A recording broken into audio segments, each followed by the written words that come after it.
What's up, movie nerds? It's your girl CC, and let's get candid about the Fantastic Four first steps. So, the Fantastic Four, Marvel's first superhero family, one of the better MCU movies recently, and I believe the best superhero movie of this year. Excuse me? Yes, it was that good. I can't believe it. Honestly, I was worried for another Fantastic Four movie after we got that dumpster fire of a movie in 2015. And it had some big shoes to fill because of the two movies in the 2000s. So I'm glad that it managed to step up and deliver. This is exactly the kind of superhero movie that we've been missing for a while. And it feels like a movie that was like the Phase 1 era of the MCU movies.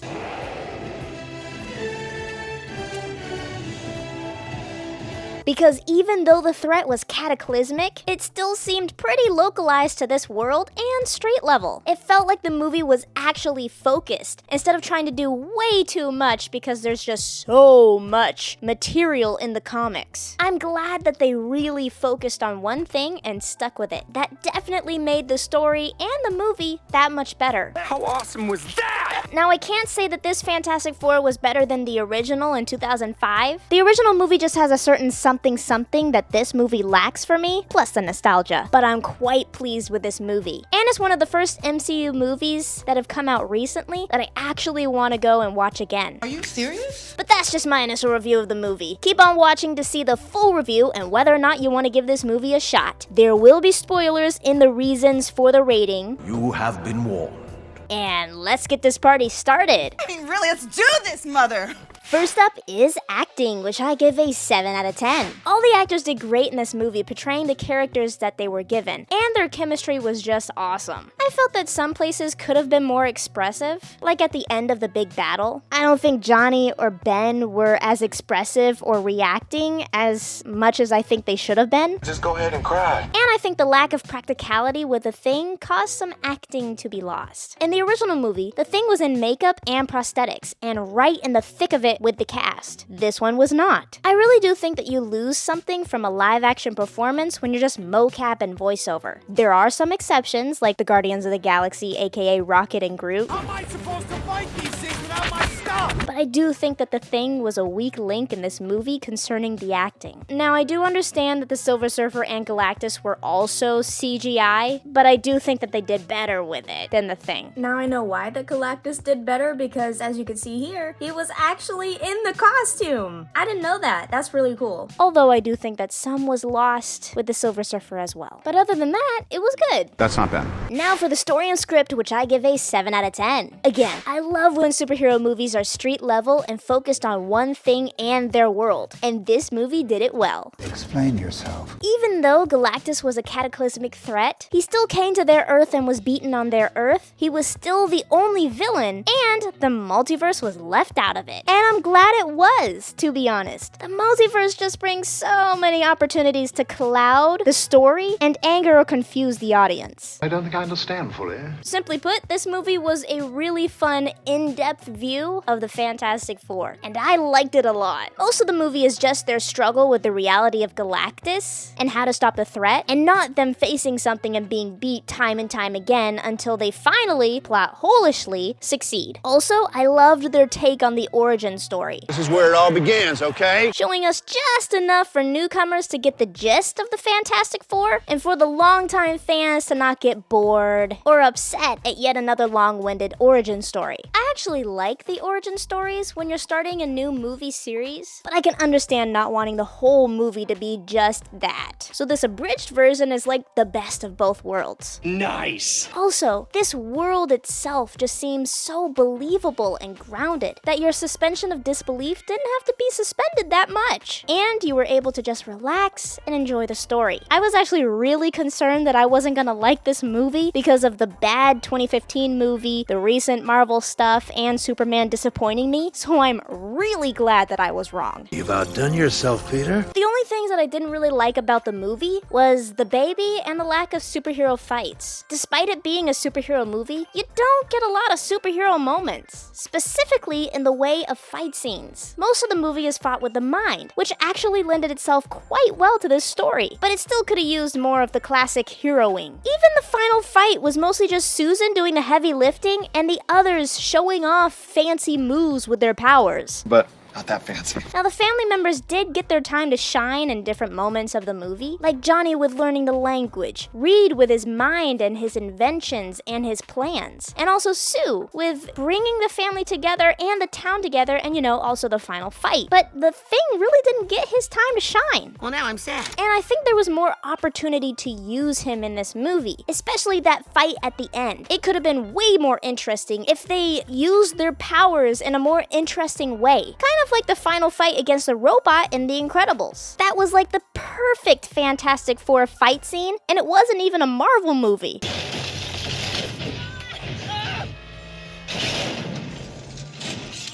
Now, on to the point of the baby. I hate it when children of superheroes just become these all-powerful beings with unchecked power and no way to stop them, because it just makes for boring and bad stories that rely on whatever new power you can cram in at any given moment to make the plot work. That's not fun. That's actually one of the reasons that I didn't really care for The Incredibles 2. That is freaky. All-powerful superheroes with no kryptonite bore me. It makes for a sucky story. And it scares me to think that this kid could become more prevalent in later installments and just muck up the good thing they got going here. By the way, before you say it, Superman is not an all-powerful being. He has an Achilles heel and he can't rewrite time or create planets or whatever else dumb thing they want to give the baby in the comics. What I hope is that they don't make the baby all-powerful. Just give him a nice little power and make him an equal addition to the team. You have more power than you realize. Now for the details, which I give an 8 out of 10. This world was gorgeous. This is exactly what you want and what you think a Fantastic Four movie would look like. It almost felt like the Jetsons, but in a good and polished way. The attention to detail is excellent. I love the merging of innovative technology with the 50s. I mean, it just makes for a gorgeous movie to get lost in, especially in Dolby Cinema, which was my first time watching a movie in that format, by the way, and now it has ruined all other experiences for me. The only thing that brings the details down for me is the CGI, mostly with the Thing, the Silver Surfer, and definitely the baby. The CGI could have been better at times. Preach it, sister. And weirdly enough, I think the look of the original Silver Surfer was on par with this Silver Surfer. And that was CGI from 2007. Also, the Thing should have been practical. They did it in the original movies, they could have did it here, and I don't care if the actor didn't want to be in makeup. Just do it for the movie, it looks so much better. But the biggest misstep was the baby. Oh, yikes. At times, that CGI baby just looked grotesque. It was more Uncanny Valley than anything else, which just made it horrifying and unsettling to look at. Honestly, the visual effects artist should have gotten tips from the artist that worked on Superman, because that movie was great with the CGI. Also, the Thing with a beard sucks. How is that even possible anyway? It's just weird.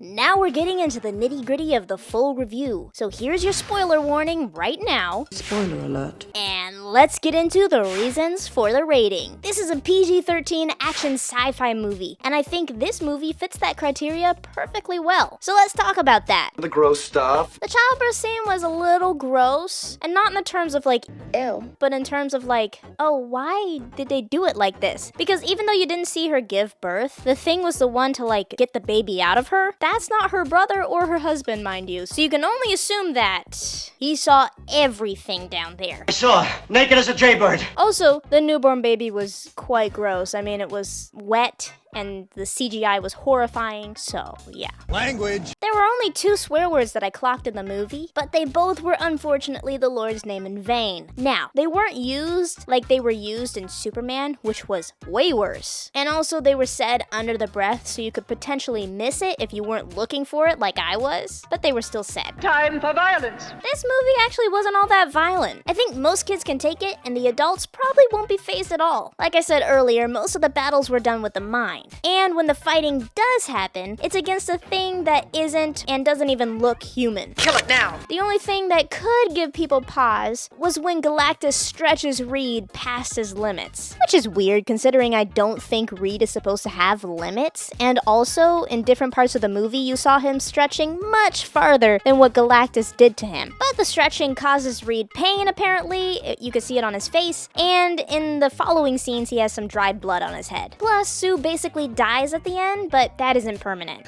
I'm alive! Also, there were some altercations when the four first meet Galactus, like when Johnny loses all the air in his spacesuit, but honestly that isn't really dire or even scary for the audience because he actually manages to talk during that moment. And lastly, the Thing is flung up into space and you start to see the ice creeping all over his body, but he's quickly saved by Johnny. I think there would have been more violence if the Fantastic Four actually got to fight in this movie. No kidding. Overall, I give this movie a 7 out of 10. I believe that this movie is really good, especially for the MCU nowadays. And if this movie is any indication on how Marvel is going to be treating their movies from now on, I'm expecting great things once again. I want the best for you. Simply put, I think any Marvel and Fantastic Four fan is going to very much enjoy this movie. And it's a perfect one to see in theaters if you've got the time. The casting was good, the acting was good, the story was nice, and the details were great. Yes, the CGI could have been better, and I'm not sure I like the implications that the baby brings, but I'm cautiously optimistic for what comes next. Wrap that up and give it to a child on Christmas, because we're done. Hey, I hope you enjoyed the review. Make sure to comment down below your thoughts and what you think I should review next. Don't forget to like and subscribe and click that notification bell so you never miss a review like this. Also, click right here to check out the not so hot superhero movie of this year, and click right here if you want to enjoy the first episode of the Candid Cinema podcast. And if you want to see my shorts or anything else, click right here to go to my channel. Thank you so much for watching, and just remember, right here at Candid Cinema, it's okay to talk, it's okay to text, and I will see you later. Bye!